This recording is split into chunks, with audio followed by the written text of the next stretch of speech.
Hello everyone, welcome back to another episode of Technologyglance.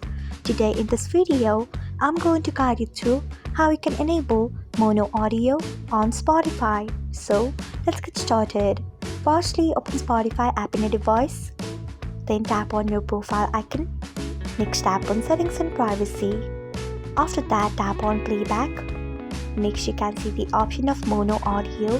Turn on it by tapping on it. So this is how you can enable mono audio on Spotify. Thanks for watching.